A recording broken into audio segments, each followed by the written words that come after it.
আলহামদুলিল্লাহি রাব্বিল আলামিন সালাতু ওয়াসসালামু আলা সাইয়্যিদিল মুরসালিন আম্মা বা'দু ফাআউযু বিল্লাহি মিনাশ শাইতানির রাজীম বিসমিল্লাহির রহমানির রহিম আসসালাতু ওয়াসসালামু আলাইকা ইয়া রাসূলুল্লাহ ওয়া আলা আলিকা ওয়া আসহাবিকা ইয়া হাবিবাল্লাহ আসসালাতু ওয়াসসালামু আলাইকা ইয়া নবিয়াল্লাহ ওয়া আলা আলিকা ওয়া আসহাবিকা ইয়া নূরাল্লাহ। দুরূদে পাকের অগণিত ফজিলাত এবং বারাকাত রয়েছে। প্রিয় নবী রাসূল আরবি হুজুর নূর সাল্লাল্লাহু তাআলা আলাইহি ওয়া আলিহি ওয়াসাল্লাম ইরশাদ করেন, যে ব্যক্তি জুমার দিন আমার উপর 200 বার দুরূদ শরীফ পাঠ করবে তার 200 বছরের গুনাহ ক্ষমা হয়ে যাবে। সাল্লু আলাল হাবিব সাল্লাল্লাহু তাআলা আলা মুহাম্মদ সাল্লাল্লাহু তাআলা আলাইহি ওয়া আলিহি ওয়াসাল্লাম। অনুষ্ঠান আমাদের স্বাস্থ্য নিয়ে আরও একবার উপস্থিত হয়েছি। রীতিমতো আমাদের সাথে রয়েছেন ডক্টর ইব্রাহিম মাসুম বিল্লাহ। আজকের আমরা একটি বিষয় নিয়ে আলোচনা করব। বিষয় জানার পূর্বে আসুন ভালো ভালো কিছু নিয়ত আমরা করে নিই, কেননা হাদিস শরীফে আসছে নিয়তুল মুমিনি খায়রুম মিন আমালিহি, মুসলমানের নিয়ত তার আমলের চেয়ে উত্তম। আল্লাহ তাআলা রাসূল সাল্লাল্লাহু আলাইহি ওয়াসাল্লামের সন্তুষ্টি অর্জন এবং সওয়াব অর্জনের নিয়তে আমরা অনুষ্ঠান আমাদের স্বাস্থ্য দেখব। আমরা নিজ স্বাস্থ্য সম্পর্কে জানবো, রোগ সম্পর্কে জানবো, জেনে এ থেকে বাঁচার প্রক্রিয়াগুলো জানবো এবং বাঁচবো, এবং সুস্বাস্থ্য যখন আমাদের হবে তখন এই সুস্বাস্থ্য দিয়ে আল্লাহর ইবাদত বন্দেগী করবো ইনশাআল্লাহ। আল্লাহ তাআলা আমাদেরকে তৌফিক দান করুন, আমিন। প্রিয় দর্শক শ্রোতা, আজকের যে বিষয়টি নিয়ে আলোচনা করব, বিষয়টি বাংলাদেশে হোক বিশ্বে বলা চলে যে এই মুহূর্তে যে রোগ নিয়ে বিশেষ আলোচনা চলছে। যদিও সব দেশেই রোগ পাওয়া যাচ্ছে না, আমাদের বাংলাদেশেও এই মুহূর্তে এখন পর্যন্ত এই রোগ পাওয়া যাচ্ছে না। তারপরেও ডক্টরদের কর্তব্য, আর যেহেতু আমাদের স্বাস্থ্য অনুষ্ঠান, আমাদেরও কর্তব্য আমরা মনে করি যে এই বিষয় সম্পর্কে দর্শকদেরকে জানানো, যাতে আমরাও এ থেকে সচেতন হতে পারি। আপনারা নিশ্চয়ই বুঝে গিয়েছেন, নিশ্চয়ই উপলব্ধি করতে পেরেছেন আমরা কোন বিষয়টি নিয়ে আলোচনা করব। আজকের বিষয় হচ্ছে করোনা ভাইরাস। সুদূর চীন দেশে এই রোগের ইনসিডেন্স হয়েছে। তো আমরা ইনশাআল্লাহ তাআলা এর সম্পর্কে জানবো, বাঁচার উপায় কি জানবো, এবং আমাদের করণীয় কি। যেহেতু এখন পর্যন্ত বাংলাদেশে দেখা দেয়নি, আমাদের করণীয় কি রয়েছে। আমরা হয়তো অনেকেই কিছু না কিছু অবগত হয়েছি, তারপরেও আজকের অনুষ্ঠানের মধ্যে আমরা ডিটেলস আলোচনা করবো ইনশাআল্লাহ তাআলা। ডক্টর সাহেব, আপনার শুরুতেই আমরা যে জিনিসটা জানবো, যে করোনা ভাইরাস, আসলে করোনা ভাইরাস কেন? জি, ধন্যবাদ। চমৎকার প্রশ্ন। এবং মাদানী চ্যানেল সম্মানিত দর্শকবৃন্দকে আন্তরিক শুভেচ্ছা জানিয়ে আমাদের আজকের গুরুত্বপূর্ণ অনুষ্ঠানটি আমরা শুরু করছি। সম্মানিত হোস্ট, আপনি যে প্রশ্নটি করেছেন আমাকে, যে করোনা ভাইরাস, আসলে করোনা ভাইরাস কেন বা করোনা ভাইরাসটা কি আসলে, এটা অত্যন্ত গুরুত্বপূর্ণ প্রশ্ন আমার দৃষ্টিকোণ থেকে। যেহেতু করোনা ভাইরাস, করোনা শব্দটির অর্থ হচ্ছে মুকুট। হ্যাঁ, তো এটা আসলে একটা ভাইরাস প্রজাতি। আমরা জানি ব্যাকটেরিয়া থাকে, ভাইরাস থাকে, প্যারাসাইট থাকে, অনেক ধরনের অর্গানিজম থাকে যেগুলো আমাদের শরীরের ক্ষতি করে। জীবাণু বলা চলে, জীবাণু, ব্যাকটেরিয়া, এগুলো আমাদের শরীরের ক্ষতি, সব প্রতিনিয়ত চেষ্টা করে আমাদের শরীরের ক্ষতি করতে। এর ভিতরে আবার কিছু আছে উপকারী, কিছু আছে অপকারী। অপকারীগুলোর ভিতরে এটা করোনা ভাইরাস একটা পড়ে। তো এটা যখন আমরা মাইক্রোস্কোপের নিচে রেখে, এটাকে পরীক্ষা নিরীক্ষার জন্য যখন মাইক্রোস্কোপের নিচে রাখি, তখন এটাকে দেখতে করোনা বা মুকুটের মতো দেখা যায়। হ্যাঁ, আপনার পুষ্পের উপরে যে মুকুটটা থাকে এরকম দেখতে মনে হয়, যার কারণে এটাকে করোনা ভাইরাস বলে নামকরণ করা হয়েছে। তো সে থেকে এর নামকরণ আপনার করোনা ভাইরাস হয়েছে। তো বেসিক্যালি 2019 সালে এটা নিয়ে একটু বেশি আলোচনা হয়েছে, যার কারণে আপনার এটাকে 2009 নোবেল করোনা ভাইরাস বলা হয়। এমনি মূলত আমরা যেটা জেনেছি যে এর আগেও এই ভাইরাসের কিছু। জি, গুরুত্বপূর্ণ প্রশ্ন এটি। আসলে আমাদের সবার এই বিষয়টা জানা উচিত। করোনা ভাইরাস নতুন কোনো একেবারে যে এখন আলোচনা হচ্ছে তার মানে বিষয়টা এখনই আসছে এরকম না। এটা এর আগেও আমরা এর একটা ইনসিডেন্স দেখেছিলাম সুদূর আমাদের, যেখানে আমাদের তীর্থস্থান মক্কা মদিনার আশেপাশে যারা আপনার হজ করতে গিয়েছেন, সেখানে উটের মাধ্যমে আপনার যারা হাজি সাহেবরা আপনার এই করোনা ভাইরাস দ্বারা আক্রান্ত হয়েছিলেন, সেখানে কিছু বেশ কয়েকজন হাজি সাহেব ইন্তেকালও করেছেন শুধু করোনা ভাইরাসের ইনফেকশনের কারণে। তো এর পরবর্তীতে এখন বর্তমানে যেটা নিয়ে বেশ আলোচনা হচ্ছে সেটা হচ্ছে 2009 nCoV ভাইরাস বলা হয় এটাকে, অর্থাৎ 2009 নোবেল করোনা ভাইরাস। তো আপনার এইটা মূলত হচ্ছে আপনার মানে এখন আমরা যে ইনসিডেন্সটা নিয়ে আলোচনা করছি এটা হচ্ছে চীনের উহান প্রদেশের মধ্যে সর্বপ্রথম হয়েছে।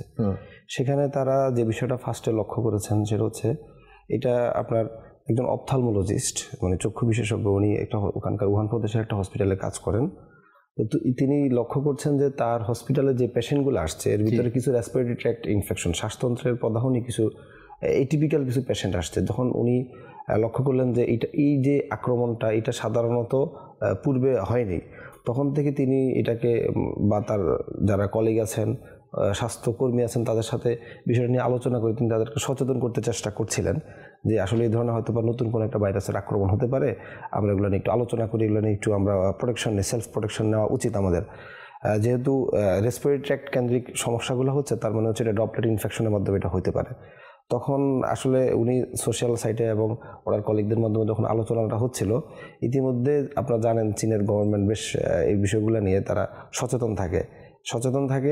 এখন তারা ফার্স্টে ওনাকে ওখানকার যারা স্বাস্থ্যকর্মী এবং ডিটেকটিভ ব্রাঞ্চের যারা আছেন তারা এসে ওনার সাথে যে বিষয়টা আলোচনা করলেন যে আপনি গুজব রটাচ্ছেন কেন, আপনি তো আমাদের দেশের ক্ষতি করতে চাচ্ছেন, এরকম করে ওনার থেকে মুছ লেখা নিয়েছেন, রিসপন্ডের সাইন নিয়েছেন যে আপনি এই ধরনের গুজব রটাবেন না। এটা হচ্ছে আপনার ডিসেম্বর 2019-এর ফার্স্টের দিকের কথা। তো আপনার উনি যে কেসটা ফার্স্ট ডিটেক্ট করছেন সেটা হচ্ছে ডিসেম্বরের 1 তারিখ 2019-এ। এর পরবর্তীতে ঠিক তার 10 থেকে 15 দিন পরে এই রোগটা মহামারী আকারে ওখানে ছড়াই পড়ছে। যখন ছড়াই পড়ার পরে তখন সরকারের টনক নড়ছে যে না, ওই ডক্টর সাহেব যেটা বলেছেন উনি রাইট ছিলেন, আমরা বরঞ্চ রং ছিল। তারপরে আর কি সবার এটা নিয়ে আলোচনা বা এটা নিয়ে পড়াশোনা শুরু হলো। আচ্ছা আচ্ছা, যাই হোক, করোনা ভাইরাস মূলত চীনের মধ্যেই সীমাবদ্ধ নয়, এর আগেও আমরা শুনতে পেলাম যে ছিল। এর কোনো প্রকারভেদ আছে কিনা? না জি, এটা আসলে আমরা একটু আলোচনা করছিলাম, আপনারা হয়তো বুঝতে পারবেন। সাধারণত এটা দুইটা প্রকার থাকে। আচ্ছা, এটাকে বলা হয় সিভিয়ার অ্যাকুয়েটারি রেসপিরেটরি সিনড্রোম বা সিভিয়ার অ্যাকুয়েটারি রেসপিরেটরি ইনফেকশন, আর এটা হচ্ছে আপনার middle east respiratory infection. World health organization হু এই তথ্যটা দিয়েছে। তো আপনার যেটা মিডল ইস্ট সেটা আমরা উটের মাধ্যমে আমরা জানি, উটের মাধ্যমে মিডল ইস্টের মাধ্যমে মিডল ইস্টে এটা ছড়ায়।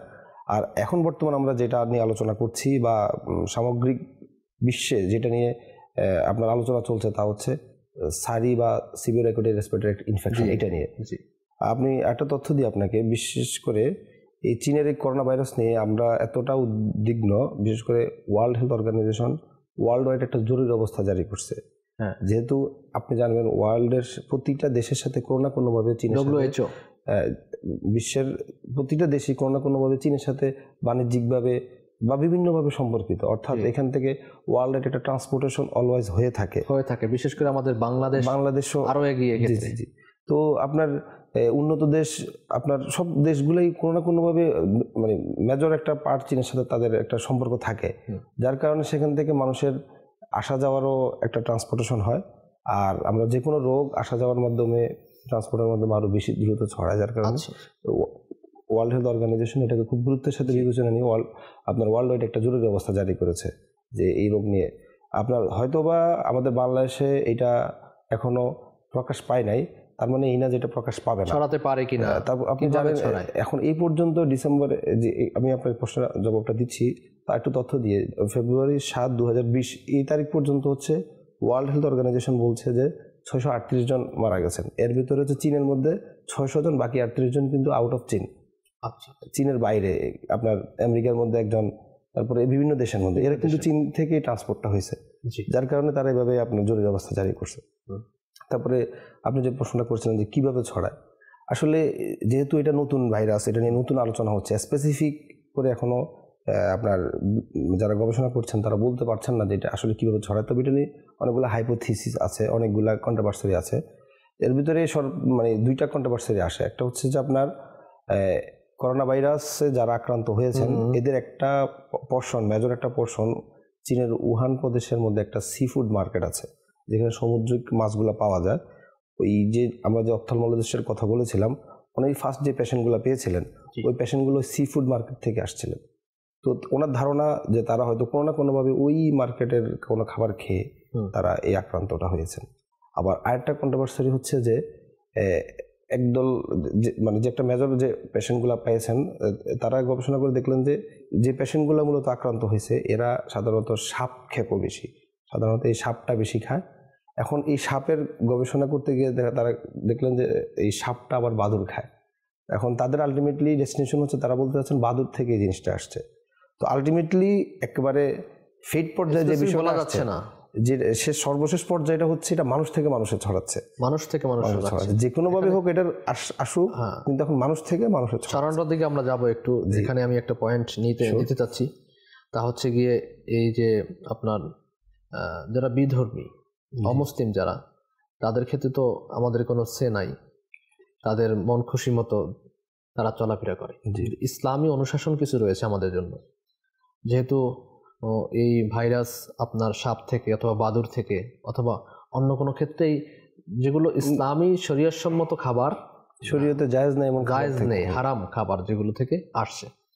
তো দেখা যায়, অনেক সময় দেখা যায় যে মুসলমানদের মধ্যেও, আল্লাহ না করুক যদি এরকম কেউ থেকে থাকে, আমাদের দর্শকদের মধ্যে হোক অথবা অন্য কেউ হোক, আমাদের যারা এই মুহূর্তে দেখতে পাচ্ছেন, যাদের এ ধরনের অভ্যাস রয়েছে, ইসলামী মোতাবেক যে খানাগুলো রয়েছে হালাল খাবার ছাড়া হারাম খাবারের দিকে আমাদের কারো যদি ঝোঁক থেকে থাকে, তাহলে এ থেকে আমাদের ফিরে আসা উচিত।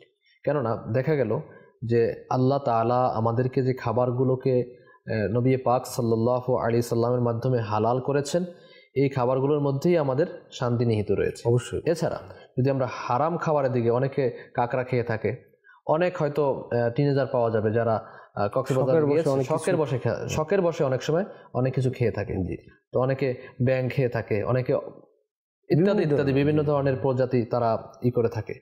তো সেক্ষেত্রে তারা আবার হেসে খেলে আবার বলেও বেড়ায় আমি এটা খেয়েছি, সোশ্যাল মিডিয়াতে আপলোডও দিয়ে থাকে যে এটা হচ্ছে এটা এমন টেস্ট, এটা সেই টেস্ট। সেক্ষেত্রে আমি দর্শকদের উদ্দেশ্যে বলবো যে অবশ্যই আমরা এই নৈতিকতা, ইসলামী যে অনুশাসন আমরাও শিখি, আমাদের সন্তানদেরকেও শিখাই, যাতে করে কেউ যেন এ ধরনের ইসলামী অনুশাসনের বাইরে গিয়ে হারাম খাবারের মধ্যে লিপ্ত না হয়ে যায়। তো সেক্ষেত্রে দেখা যাবে যে যেমন মদ হারাম, মদ কেউ যদি পান করে তার মস্তিষ্ক বিকৃত হয়ে যাবে, আর যার দরুন সকল পাপের মূল হচ্ছে মদ। তো তেমনিভাবে যে খাবারগুলো রয়েছে হারাম খাবার, সে খাবারগুলো থেকে আমরা অবশ্যই বাঁচবো ইনশাআল্লাহ। দেখবেন অসংখ্য রোগ ব্যাধি থেকে আমরা মুক্ত থাকতে পারবো। আলহামদুলিল্লাহ, চমৎকার পরামর্শ দিয়েছেন। আপনার সাথে আমি আরেকটু অ্যাড করি যে আসলে ফার্স্ট তো আমি আমাকে সেফ করতে হবে, সেলফ প্রোটেকশন করতে হবে। দেন হচ্ছে আমার ফ্যামিলিকে আমি প্রোটেকশন করবো, হচ্ছে আমার সমাজকে আমি প্রোটেকশন করবো, আমার সভ্যতার আগে আমি প্রোটেকশন করবো। আমার ধর্মের বাইরে ফার্স্টে আমি অ্যাজ এ হিউম্যান বিইং, একজন মানুষ হিসাবে একজন মানুষের একটা কিছু নীতি কর্তব্য পড়ে যায় যে আমি নিজেকে সেভ করব, সমাজকে, পরিবারকে সেভ করব। তো এর ভিতরে হচ্ছে গিয়ে কি আসলে যেই জিনিসগুলো আমার বডি অ্যাডাপ্ট করতে পারবে সেই খাবারগুলোই আমি খাবো। তো ইসলামের একটা সুমহান বিধান হচ্ছে যে যারা ইসলামকে কমপ্লিট করা ফ্লাইট বলা হয়, এই ধর্মটাতে আপনার যে খাবারগুলো মানুষের বডির জন্য ইজিলি অ্যাডজাস্টেবল এবং ইজি ডাইজেস্টেবল এবং সুইটেবল, এই খাবারগুলোকে হালাল করা হয়েছে। আবার যেগুলো ক্ষতিকর এগুলাকে অ্যাভয়েড করা হয়েছে। হ্যাঁ, কিছুটা আপনার যেমন মাকরু বলা হয়েছে, কিছুকে আবার আপনার হারাম বলা হয়েছে, কিছু অ্যাভয়েড করতে বলছে, আর কিছু একেবারে ফরবিডেন, আপনার নিষিদ্ধ করে দেওয়া হয়েছে। তো এই বিষয়গুলো যদি আসলে অ্যাজ এ হিউম্যান বিইং, মুসলমান হওয়ার প্রয়োজন নয় আপনার, অ্যাজ এ হিউম্যান বিইং যদি আপনি সেলফ অ্যাসেসমেন্ট করে যদি প্র্যাকটিস করা শুরু করেন, আপনি নিজেও ভালো থাকবেন, সভ্যতাটাকে রক্ষা করবেন। আজকে আমরা যে বিভিন্ন আলোচনা করছি চীনকে নিয়ে, অথচ চীন এত উন্নত দেশ, তাদেরকে নিয়ে আমাদের মতো তৃতীয় বিশ্বের একটা দেশ এত আলোচনা করছে, তাদের সমালোচনা করতে পারছে, শুধুমাত্র তাদের হয়তো আল্লাহ ভালো জানেন, তাদের খাদ্য অভ্যাসের কারণে হয়তো বা হতে পারে। আল্লাহ তাআলা আমাদেরকে মুক্ত রাখুক, মুসলিম জাহানকে মুক্ত রাখুক, আমিন। আমরা ছিলাম যে ছড়ায় কিভাবে মানুষ থেকে কিভাবে ছড়ায়। জি, সহবাতে গেলে অথবা আপনার কাউকে স্পর্শ করলে কি এটা ছড়িয়ে যাবে নাকি, আছে কিনা? জি, এটা ভালো প্রশ্ন করেছেন। আসলে এটা নিয়ে একটু আমাদের কনফিউশন এবং ধারণাটা একেবারে ক্লিয়ার কনসেপ্ট থাকা উচিত। আপনার সাথে আমার হাঁচি কাশি আছে, যেহেতু করোনা ভাইরাসের, যখন মানুষের করোনা ভাইরাস হয় তখন রেসপিরেটরি একটা ইনফেকশন বা শ্বাসতন্ত্রের রোগগুলোর মতো, মানে আপনার ব্রেথলেসনেস হবে, তারপর হচ্ছে শ্বাসকষ্ট হবে, কাশ আসবে, সাথে কফ যাবে, আর মাইল্ড লেভেলের ফিভার থাকতে পারে। তো তখন আপনি এটা হওয়া মানেই যে আপনার করোনা ভাইরাসে আক্রান্ত হয়ে গেছেন, এই প্যানিকটা নেওয়া ঠিক হবে না। তো আপনাকে দেখতে হবে যে মানুষটার সাথে আপনার সংস্পর্শে গিয়েছেন বা যার থুতু থেকে বা আপনার সামনে যিনি কফ দিয়েছেন, খেয়াল করতে হবে এই ভদ্রলোক কি গত 14 দিনের ভিতরে কি চীন থেকে আসছেন কিনা, বা উনি করোনা ভাইরাসে আক্রান্ত কোনো ব্যক্তির টাচে ছিলেন কিনা, বা উনি আক্রান্ত কিনা। যেহেতু এখানে একটা তথ্য দিয়ে রাখি, করোনা ভাইরাসের ইনকিউবেশন পিরিয়ড বলে একটা কথা আছে, সেটা হচ্ছে ইনকিউবেশন পিরিয়ড হচ্ছে 14 দিন, 10 থেকে 14 দিন। অর্থাৎ এই ভাইরাসটা আপনাকে আক্রমণ করার প্রথম দিনই সে রোগ প্রকাশটা করবে না, সে প্রকাশ করবে 10 থেকে 14 দিন। অর্থাৎ আপনি দেখবেন আমাদের বিদেশ থেকে যে লোকগুলো চায়না থেকে আনা হয়েছে তাদেরকে 14 দিনের একটা ইনকিউবেশন পিরিয়ডে রাখা হয়েছে, আইসোলেটেড করে হাজি ক্যাম্পের মধ্যে রাখা হয়েছে। এটার জন্যই যে কারণ এই 14 দিনের ভিতরে যদি এটার কোনো সিমটম অ্যারাইজ না করে তাহলে হচ্ছে এই পেশেন্টগুলো সেফ, এরা করোনা ভাইরাস দ্বারা আক্রান্ত না। অর্থাৎ মানে আপনার চীন থেকে আসছে বা করোনা ভাইরাস প্রবণ এরিয়া থেকে আসছে, আসার পরে লোকটা আসছে কিনা, আসার পরে ওনার সর্দি কাশি আছে, ওনার কাছে আপনি গেছেন কিনা, এই ধরনের আগে এইগুলা কনসেপ্ট ক্লিয়ার করতে হবে। এইগুলা যদি না হয় তাহলে আপনি ভয় পাওয়ার কোনো কারণ না। এরকম যদি না হয়, আপনি একটা দিক যেমন ফর এক্সাম্পল, জি এখন ডক্টর সাহেবরা পরামর্শ দিয়ে থাকে, তো আপনি পরামর্শ দিবেন যে যাদের জ্বর হয়, ঠান্ডা হয়, তাদের থেকে একটু বেঁচে থাকার জন্য। জি জি জি। এখন ঘরেরই কারো জ্বর হলো, ঘরেরই কারো ঠান্ডা হলো, হয়তো সিজনাল চেঞ্জের কারণে হতে পারে, অথবা ঠান্ডা লাগার কারণে হতে পারে, অথবা সে বাইরে ছিল শীতের কারণে হতে পারে, ঠিক না, অথবা ওয়েদার চেঞ্জ হতে পারে, ইনফ্লুয়েঞ্জা ভাইরাসের ইনফেকশন হতে পারে না। এখন যদি তার ফ্যামিলির মধ্যে এই রোগটা হলো, এখন ফ্যামিলি মেম্বার যারা অন্য যারা তারা তো শুনে ফেলেছে জ্বর এবং কাশি হলে, সর্দি হলে তার থেকে দূরে থাকতে হবে। সেক্ষেত্রে তাকে যদি অ্যাভয়েড করা শুরু করে তাহলে বেচারার কি অবস্থা হবে? আপনার এই যে কোনো রোগের ক্ষেত্রে রোগীকে মানসিক কিছু সান্ত্বনা দিতে হবে, অবশ্যই মেন্টালি সাপোর্ট দিতে হবে। আপনার মানসিকভাবে যখন পার্সনটা বা পেশেন্টটা স্টেবল থাকে তখন তার রোগ প্রতিরোধ ক্ষমতা আর একটু কিছুটা বেড়ে আসে, বডির নার্ভাস সিস্টেম তার রোগ প্রতিরোধ ক্ষমতা আরো অ্যাক্টিভ করে দেয়। তো আলটিমেটলি যদি আপনার ঘরের মধ্যে এরকম, আপনাকে তো ফার্স্টে বুঝতে হবে যে আমার ঘরের যে পেশেন্ট তো করোনা ভাইরাস কেন হবে, কি চীন থেকে আসছে কিনা, অথবা সেই করোনা ভাইরাস আক্রান্ত কোনো এলাকা থেকে আসছে কিনা, বা করোনা ভাইরাসে আক্রান্ত কোনো ব্যক্তি টাচে ছিল কিনা, এই বিষয়গুলো যদি না থাকে তাহলে এটা ইনফ্লুয়েঞ্জা লাইক ভাইরাস বা ফ্লুয়েঞ্জা জাতীয় আপনার হতে পারে। সিমটমগুলো দেখে এখন তাকে এই করেনি, শনাক্ত করেনি এই রোগের ব্যাপারে, আমি কেন তাকে অ্যাভয়েড করে যাব? তো এখন আপনি প্রোটেকশন আপনি দিতে পারেন, এটা যে শুধু এই রোগ না, যে কোনো রোগের ক্ষেত্রে আপনি ওনাকে সাপোর্ট দিবেন, পাশাপাশি আপনি যাতে রোগটা যাতে যদি ছোঁয়াচে হয় যাতে ওনার কাছ থেকে না ছড়ায়, এই ধরনের একটা প্রোটেকশন আপনি নিতে পারেন। জি, কিন্তু তার মানে এই না যে ওনাকে আপনি অ্যাভয়েড করে যাবেন। আচ্ছা আচ্ছা, জি, খুব সুন্দর পরামর্শ। আমরা পরামর্শগুলো মেনে চলবো দর্শক শ্রোতা। আমরা যাচ্ছি পরবর্তী একটি পয়েন্ট নিয়ে আলোচনা করব, তা হচ্ছে এর লক্ষণগুলো কি। যে আমরা একটু আগে আলোচনা করছিলাম যে লক্ষণগুলো হচ্ছে সাধারণত নর্মালি আপনার একেবারে ইনফ্লুয়েঞ্জা লাইক ভাইরাস, যদি আপনার যে জ্বরগুলো হয় ওদের মতোই, ওই জ্বরগুলোর মতোই। যেমন হচ্ছে আপনার রোগীর একটু শ্বাসকষ্ট থাকবে, আপনার কাশ হতে পারে, তারপর হচ্ছে আপনার সাথে আপনার কফ বের হতে পারে। তো এটা যদি একেবারে এটা হচ্ছে মাইল্ড পর্যায়ে, যদি সিভিয়ার লেভেলে যায় তখন পেশেন্টের কিডনি ফেলিওর হয়ে পেশেন্ট মারা যেতে পারে, বিভিন্ন সময় অর্গান ড্যামেজ হয়ে যেতে পারে। এইগুলো হচ্ছে মূলত আপনার এখন পর্যন্ত কোনো রোগ শনাক্ত করার জন্য কোনো টেস্ট অথবা কি করতে পারে, অথবা আমাদের সমাজে কারো আপনার এই হয়ে গেল জ্বর ঠান্ডা কাশি, আপনি যেভাবে বললেন, এখন সে চাচ্ছে যে আমার এই ভাইরাস হলো কিনা, আমি একটু ডক্টর সাহেবের কাছে যাই এবং কিছু টেস্ট করাই, এদের স্পেসিফিক কোনো কিছু আছে কিনা? এখনো স্পেসিফিক আমরা ডেঙ্গুর জন্য যেরকম ডেঙ্গু NS1 করি বা IgM IgG করি, এই করোনা ভাইরাসের জন্য এখনো স্পেসিফিক এ ধরনের কোনো আপনার টেস্ট আসেনি বলতে যেটা নিয়ে আলোচনা চলছে বা গবেষণা চলছে, হয়তো ওদের খুব দ্রুত চলে আসবে। আর এখন আমরা যে পরীক্ষা নিরীক্ষাগুলো করি সেটা হচ্ছে সাধারণত সর্দি কাশি হলে আমরা অন্য রোগগুলোকে এক্সক্লুড করি, যেটা কি যেমন জ্বর তো থাকবে যেহেতু পেশেন্টের, এটা ডেঙ্গু হয়েছে কিনা অথবা কোনো ভাইরাল টাইফয়েড কিনা, এগুলো এক্সক্লুড করার পরে যদি দেখি নিউমোনিয়া হতে পারে, যদি দেখি যে যদি এগুলা হয় নাই সেক্ষেত্রে আর কি আমরা হয়তো চিন্তা করব, অবজারভেশন করবো, তখন ওদিকে চিন্তা করবো। আদারওয়াইজ সিমটোমেটিক যে ট্রিটমেন্টগুলো আছে সেগুলো চালিয়ে দিলে আশা করি পেশেন্ট ইনশাআল্লাহ রিকভারি করবে। আমাদের সমাজের মধ্যে হয়তো দর্শক শ্রোতা আমার সাথে একমত হবে, একটু ঠান্ডা জ্বর হলেই অ্যান্টিবায়োটিক খাওয়ার প্রবণতা আমাদের মাঝে খুব বেশি। অবশ্যই। আর কারো জ্বর হলো এখন অব্দি একদিন যেতে পারেনি, সাধারণত আমাদের সমাজেরা আছে সাথে ফার্মেসি থাকে, ফার্মেসিতে গিয়ে জ্বর হয়েছে, জ্বরটা মেপেই ফার্মেসিওয়ালা কী করলো, তাকে অ্যান্টিবায়োটিক দিয়ে দিল, অথবা নর্মাল আপনার RMP ডাক্তার হতে পারে, অথবা LMF যেগুলো কোর্স করা সাধারণ মানে এভাবে পল্লী চিকিৎসক আমরা যাদেরকে বলি, তারা এ ধরনের অ্যান্টিবায়োটিক দিয়ে থাকে। সেক্ষেত্রে আপনার পরামর্শ কি, জ্বর হলেই কি অ্যান্টিবায়োটিক নিতে হবে কিনা? এটা তো আমরা সবসময় আলোচনা করি, আর করোনা ভাইরাসের ক্ষেত্রে আরো বিশেষ গুরুত্ব দিব। আমরা বলছি এটা ভাইরাল ইনফেকশন, এখানে অ্যান্টিবায়োটিকের কোনো রোল নাই। আচ্ছা, অ্যান্টিবায়োটিক কাজ করবে ব্যাকটেরিয়ার বিরুদ্ধে, আর করোনা ভাইরাস সেটা হচ্ছে একটা ভাইরাস দ্বারা আক্রান্ত হয়েছে, ভাইরাস দ্বারা আক্রান্ত হওয়ার ফলে সেখানে লাগবে অ্যান্টিভাইরাল ড্রাগ, যদি ড্রাগ আসে আর কি। আদারওয়াইজ এখানে তো ব্যাকটেরিয়ার কোনো রোলই নাই। আপনি ব্যাকটেরিয়া খেয়েছেন তো, এই ব্যাকটেরিয়া অ্যান্টিবায়োটিক খেয়েছেন তো ওই অ্যান্টিবায়োটিকটাকে আপনার বডিতে রেজিস্ট্যান্স করে নিয়েছেন। আমরা প্রায়শ আলোচনা করি এই ধরনের পরামর্শগুলা বা এই ধরনের পরামর্শগুলো যারা দেয় জ্বর হওয়ার সাথে সাথে আপনি অ্যান্টিবায়োটিক শুরু করেন, আল্লাহর হস্তে আপনি এই কাজগুলো করবেন না।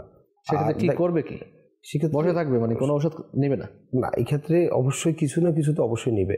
কি নিবে সেটা হচ্ছে, মনে করেন আপনার জ্বর হয়েছে, যে যদি কোনো একটা ভাইরাল ফিভার হয় ইউজুয়ালি এটা 5 to 7 ডেজের ভিতরে এটা রিপেয়ার হয়ে যায়, 5 থেকে 7 দিন পরে ভালো হয়ে যায়। তো সুতরাং আপনি বললেন যে কি করবে, আমার প্রথম কথা হচ্ছে পেশেন্ট ধৈর্য ধরবে, আর পেশেন্টের যারা রিলেটিভ আছেন, অ্যাটেন্ডেন্স আছেন, ওনাকে সাপোর্ট দিবেন। কিভাবে সাপোর্ট? মাথায় পানি দিতে পারে? যে সাপোর্টটা হচ্ছে আপনার কিছু হচ্ছে মানসিক সাপোর্ট, আর দ্বিতীয় হচ্ছে একটা জ্বর হলে সাধারণত তাদের খাবারের চাহিদাটা কমে যায়, আর এই সময় তাদের প্লাজমা লিকেজ হতে পারে, সেজন্য প্রচুর পরিমাণে তরল খাবার দিবেন।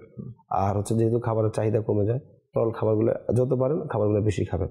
আর অ্যান্টিবায়োটিক জাতীয় যে ড্রাগগুলো আছে, প্যারাসিটামল গ্রুপের, এই ড্রাগগুলো নিতে পারেন। আর এর চেয়েও যদি দেখা যায় যে এতে আপনার সমাধান হচ্ছে না বা সমস্যাটা আরও প্রকট হচ্ছে, সেক্ষেত্রে আপনি বিশেষজ্ঞ চিকিৎসকের পরামর্শ নেবেন। তো আপনার প্রথমত আপনার পরামর্শ হচ্ছে প্যারাসিটামল গ্রুপগুলো ইউজ করবে। প্যারাসিটামল জাতীয় ওষুধ নিতে পারেন। কতদিন নেবে? কমসে কম 3 দিন, 5 দিন, 7 দিন? আপনি জ্বর থাকলে প্যারাসিটামল, যতদিন জ্বর থাকে ততদিন আপনি প্যারাসিটামল নিতে পারবেন, এতে অসুবিধা নেই। মানে নিতে পারবে তো ঠিক আছে, আমার কথা হচ্ছে যে ডাক্তারের সাথে যোগাযোগ করবে কতদিন পরে? জ্বর হয়ে গেল 3 দিন, 5 দিন, 7 দিন, এতদিন ওয়েট করবে না? 3 দিন পরেই আপনি যখন যে কোনো একটা ব্যাকটেরিয়াল ফিভার হোক আর ভাইরাল ফিভার হোক, সেই ফিভারটা 5 থেকে 7 দিন পর্যন্ত আপনার লাস্টিং করবে। 7 দিন পরে সেটা সাধারণত আপনার আর থাকে না, তখন একটা দুর্বলতা থাকে। আর এখন আপনার জ্বর 3 দিন পার হয়েছে, 3 দিন পার হওয়ার পর আমরা অ্যান্টিবায়োটিক দিই না, আমরা ধৈর্য ধরতে বলি। তারপর হচ্ছে 5 দিনের সময় যদি পেশেন্ট আর সহ্য করতে না পারে আমার কাছে চলে আসে, সেক্ষেত্রে আমরা ওই যে রোগগুলো বললাম, ডেঙ্গু হয়েছে কিনা বা টাইফয়েড হয়েছে কিনা সেগুলো পরীক্ষা করি। পরীক্ষা করার পরবর্তী যদি আমি দেখি যে না, ওনার এই সমস্যাগুলা ভাইরাল ফিভার না অন্য কোনো একটা সমস্যা, টাইফয়েড হয়েছে বা অন্য কোনো সমস্যা হয়েছে, এন্টেরিক ফিভার হয়েছে, সেক্ষেত্রে আমরা ওই রোগ অনুযায়ী আমরা ট্রিটমেন্টটা দিই। আচ্ছা আচ্ছা। তো এক্ষেত্রে আমরা এখন করোনা ভাইরাস যেহেতু নিয়ে আলোচনা চলছে, জি, আমরা ফাঁকে একটু জ্বর নিয়েও আলোচনা করে নিলাম, জি, সম্পর্কে জেনে নিলাম। তো করোনা ভাইরাসের চিকিৎসা কি এখন পর্যন্ত? করোনা ভাইরাসের চিকিৎসা স্টিল এখন যে চিকিৎসাটা দেওয়া হচ্ছে ওয়ার্ল্ড ওয়াইড, সেটা হচ্ছে সিমটোমেটিক ট্রিটমেন্ট। আপনার কাশের চিকিৎসা, জ্বরের চিকিৎসা, আর হচ্ছে আপনার এর সাথে যদি আরও কিছু সিমটোমেটিক শ্বাসকষ্ট থাকে সেগুলো চিকিৎসা দেওয়া হবে। আর পেশেন্টকে প্রচুর পানি খেতে বলা হচ্ছে। আর দ্বিতীয় হচ্ছে গুরুত্বপূর্ণ যে বিষয়টা, সেটা হচ্ছে পেশেন্টকে আইসোলেটেড করে রাখা হচ্ছে। আইসোলেটেড যেহেতু এটা নতুন ধরনের ভাইরাস প্রজাতি, সেহেতু আপনার পেশেন্টকে বলা হচ্ছে যে আপনি ঘরের ভিতরে থাকেন, ঘর থেকে বের হবেন না। আচ্ছা, কারণ আপনি দেখা যাচ্ছে যদি আপনি কমিউনিটির মধ্যে চলে আসেন, তখন দেখা যায় আপনি একজন থেকে পুরো কমিউনিটি আক্রান্ত হতে পারে, যার কারণে পেশেন্টকে বলা হচ্ছে আপনি ঘরের মধ্যে থাকেন। জি জি। আচ্ছা, যাই হোক, প্রতিরোধ কিভাবে করতে হবে? রোগ তো প্রতিরোধ করতে হবে অবশ্যই, রোগ প্রতিরোধ তো অবশ্যই করতে হবে। আর যেহেতু একটা কথা আছে, prevention is more than better from treatment. তো প্রোটেকশনটা আপনি কিভাবে নেবেন? যেমন বললাম, আমি করোনা ভাইরাস আক্রান্ত পেশেন্ট, তো আমরা এও জেনে গেছি যে আমার থেকে যদি একটা মানুষের করোনা ভাইরাস ছড়ায়, সেটা হয় আবার হাঁচি কাশির মাধ্যমে ছড়াবে, আমার টাচের মাধ্যমে ছড়াবে। তো আমি ফার্স্টে আমি নিজের প্রোটেকশন নেব, যাতে আমি সমাজের ক্ষতির কারণ না হই, আমি যাতে আমার পরিবারের ক্ষতির কারণ না হয় যদি আমি করোনা ভাইরাসের আক্রান্ত পেশেন্ট হই। পেশেন্টের একরকম প্রোটেকশন, আর যারা পেশেন্ট না তাদের আর একরকম প্রোটেকশন। পেশেন্ট কি করবেন? উনি অবশ্যই সার্বক্ষণিক মাস্ক ব্যবহার করবেন। আচ্ছা, মুখে যখন মাস্ক ব্যবহার করবেন, ওনার সর্দি কাশিগুলো ওনার পর্যন্ত সীমাবদ্ধ থাকবে, কাশ দিলেও সেটা ওর বাইরে আর যাচ্ছে না। এতে করে কেউ আর ওনার কাছ থেকে এই জীবাণুটা সংক্রমণ হচ্ছে না, ইনফেকশন আর ছড়াচ্ছে না। আর যাদের আপনার সাথে উনি এই কাজটাও করবেন, উনি ঘরের ভিতরে থাকবেন, এভাবে রাস্তাঘাটে বা কমিউনিটি পাবলিক প্লেসে উনি কম যাবেন। আর যারা আক্রান্ত না, তারা কি করবেন? তারা অবশ্যই মনে করেন আপনি করোনা ভাইরাস প্রবণ এলাকায় আছেন, তো কোনোভাবে আপনি বুঝতে পারছেন না, যে আপনি জানেন এটা করোনা ভাইরাস প্রবণ এলাকা, কিন্তু আপনি জানেন না কে আক্রান্ত। কারোর সাথে আপনার কথা হয়েছে, দেখা হয়েছে, তারপর হচ্ছে আপনার মহানাকা হয়, অনেক সাথে আবার হ্যান্ডশেক হয়। সেক্ষেত্রে যে পরামর্শটা এখন দেওয়া হয়, সেটা হচ্ছে আপনি একেবারে হাতের কোণী পর্যন্ত, এলবো পর্যন্ত আপনি 20 সেকেন্ড সময় নিয়ে মিনিমাম রিপিট হ্যান্ড ওয়াশিং করবেন। 20 সেকেন্ড সময় নিয়ে, 20 সেকেন্ড পর্যন্ত আমরা হাত ধুতে হবে, 20 সেকেন্ড সময় নিয়ে হাত ধুতে, সাবান দিয়ে। ভালো একটা পরামর্শ দিয়েছেন। তারপর হচ্ছে আপনার যে পার্টগুলা মানুষের কন্টাক্টে বেশি যায় বডির, সেই পার্টগুলো আপনি রিপিটেড হ্যান্ড ওয়াশ করবেন। আর তারপর হচ্ছে আপনার খেয়াল করবেন আপনি যে ভদ্রলোকের সাথে মেলামেশা করছেন বা কথা বলছেন, দেখা সাক্ষাৎ হচ্ছে, উনি করোনা ভাইরাস প্রবণ এলাকা থেকে আসছেন কিনা। উনি যদি ওই এলাকা থেকে আসেন তাহলে আপনার প্রোটেকশনের মাত্রাটা আরো বেড়ে যাবে। আপনি তখন নিজের সেলফ প্রোটেকশন নেবেন, প্লাস ওনার কাছ থেকে ওইরকম ডিস্টেন্স মেনটেন করে মেলামেশা করবেন। আচ্ছা, তারপর হচ্ছে যে পরামর্শটা সেটা হচ্ছে যদি এরকম কিছু হয় যে ওই ভদ্রলোকের সাথে আপনার দেখা হয়েছে, উনি চীন থেকে অথবা ওই প্রবণ এলাকা থেকে আসছেন, পাশাপাশি হচ্ছে ওনার বা উনি ডিটেক্টেড একটা কেস, এখন বাসা আসার পরে 13-14 দিন পরে আপনি দেখলেন যে আপনার শ্বাসকষ্ট শুরু হয়েছে, কাশ আসতেছে, তো সেক্ষেত্রে আপনি দেরি না করে অবশ্যই চিকিৎসকের পরামর্শ নিতে হবে এবং হসপিটালে যেয়ে নিজেকে ডিটেক্ট করে নেবেন আপনি করোনা ভাইরাস আক্রান্ত কিনা। এই পরামর্শগুলো হচ্ছে এখন প্রোটেকশনের জন্য খুব জরুরি। আচ্ছা আচ্ছা, আরেকটা জিনিস যেটা হচ্ছে গিয়ে পাবলিক প্লেসের মধ্যে অথবা পাবলিক গাড়ি যেগুলো আছে, লোকাল বাস, এর মধ্যে কি সবাই মাস্ক ইউজ করবে? অথবা এই মুহূর্তে আমাদের দেখতে পাচ্ছেন সবার ক্ষেত্রে কি আপনার পরামর্শ? এটা আসলে মানে এটা শুধু করোনা ভাইরাসকে কেন্দ্র করে মাস্ক ব্যবহার করবে যদি এরকম হয় তাহলে এটা আমার পরামর্শ না। আমাদের সমাজে এখন দেখলাম যে আপনার করোনা ভাইরাসের চীনের মধ্যে আমাদের বাংলাদেশে আমরা আপনার 8 থেকে 10 ভাগ মাস্কের দাম বেড়ে গেছে। এটা আসলে কতটুকু পাগল হলে আর কতটুকু আপনার হলে এই কাজগুলো করতে পারে? আসলে এখানে দুই ধরনের সিন্ডিকেট কাজ করে, একটা হচ্ছে পাবলিক ডিমান্ড আর একটা হচ্ছে ব্যবসায়িক ডিমান্ড। আর যখন পাবলিক ডিমান্ড বাড়ে তখনই ব্যবসায়ীর চাহিদাও বেড়ে যায়। এটা হচ্ছে আমাদের বাংলাদেশের প্রবণতা। হয়তো বা ইসলাম অন্যভাবে বলে যে পাবলিকের যখন ডিমান্ড বাড়বে তখন আপনি আপনার ডিমান্ডটা কমাই নেবেন, কিন্তু যদি আমাদের এই দেশে এটার প্র্যাকটিসটা উল্টো হয়ে থাকে, তো সেহেতু আপনার অ্যাজ এ হোল আমার পরামর্শ হচ্ছে আপনি যখন পাবলিক প্লেসে যাবেন, আপনার করোনা ভাইরাস কেন মানে বিশ্বের মধ্যে কি ভাইরাসের অভাব আছে, বিশ্বের মধ্যে কি ব্যাকটেরিয়ার অভাব আছে, ছোঁয়াচে রোগের অভাব আছে? এমনও তো হতে পারে আপনার এমন একটা রোগ আছে যেটা অন্য কারো, আপনার হাঁচি কাশি থেকে অন্য কারো হয়ে যেতে পারে, টিউবারকুলোসিস হতে পারে, যেটা যক্ষা নিয়ে আমরা গত 10-15 বছর আগে বেশ আলোচনা ছিল। হ্যাঁ, তো আপনার এটা এমন হতে পারে, আপনার এটা থাকতে পারে। তো সেক্ষেত্রে আমাদের পরামর্শ থাকবে আপনি সেলফ প্রোটেকশন প্লাস সোসাইটির প্রোটেকশন, দুইটা প্রোটেকশনের জন্য আপনি মাস্ক ব্যবহার করতে পারেন, শুধু করোনা ভাইরাসকে কেন্দ্র করে না। আর পাবলিক প্লেসে যেহেতু যদি আপনার দেখবেন বিভিন্ন ধরনের ধুলাবালি, আর যদি আপনার অ্যালার্জির সমস্যা বা অ্যাজমার সমস্যা থেকে থাকে, অবশ্যই আপনি মাস্ক ব্যবহার করবেন। আর সাথে মাস্ক ব্যবহারের সাথে সাথে একটা পরামর্শ দিব, স্মোকিংটা অ্যাভয়েড করবেন। শুধু মাস্ক ব্যবহার করলেও হবে না, আবার মাস্ক যে জন্য ব্যবহার করছি সেই কারণগুলো যদি আমি আবার বাড়াই দিই তাহলে তো আর মাস্ক ব্যবহার কোনো ফায়দা নাই। সেক্ষেত্রে আপনি স্মোকিং বা ধুলাবালি হয় বা আপনার এয়ার ডাস্ট হয়, এই কন্টেন্টগুলো আপনি অ্যাভয়েড করে যাবেন। দর্শকবৃন্দ, আমরা জানতে পারলাম আজকের করোনা ভাইরাস সম্পর্কে। হয়তো এ থেকে আমরা নিজেকে প্রতিরোধ হিসাবে গড়ে তুলতে পারবো এবং এই রোগ থেকে আমরা বাঁচতে পারবো। আল্লাহ তাআলা আমাদের বাংলাদেশকে এই রোগ থেকে বাঁচাক, হেফাজত করুক। এই রোগ থেকে বাঁচার জন্য একটি রুহানি চিকিৎসা বলে দিব। করোনা ভাইরাস থেকে বাঁচার জন্য এই ওজিফা সকাল এবং সন্ধ্যায়, ফজরের নামাজের পরে এবং আসরের নামাজের পরে আমরা এই ওজিফাটি পাঠ করে নেব। আল্লাহুম্মা আফিনি ফি বাদানি, আল্লাহুম্মা আফিনি ফি সামঈ, আল্লাহুম্মা আফিনি ফি বাসারি, লা ইলাহা ইল্লা আনতা। এই ওজিফাটি আমরা 3 বার করে পাঠ করে নেব সকাল সন্ধ্যা। আল্লাহ চাহে তো আমরা এই ভাইরাস থেকে মুক্ত থাকতে পারবো ইনশাআল্লাহ। আল্লাহ তাআলা আমাদেরকে সকল প্রকার রোগ ব্যাধি থেকে মুক্ত রাখুক এবং বেশি বেশি ইবাদতবন্দি করার তৌফিক দান। আমিন। আমরা আগামী পর্বে অন্য আরেকটি বিষয় নিয়ে আলোচনায় আসবো। ততক্ষণ সাথেই থাকুন, মাদানী চ্যানেল দেখতে থাকুন। সাল্লু আলাল হাবিব সাল্লাল্লাহু তাআলা আলা মুহাম্মদ সাল্লাল্লাহু আলাইহি ওয়া সাল্লাম।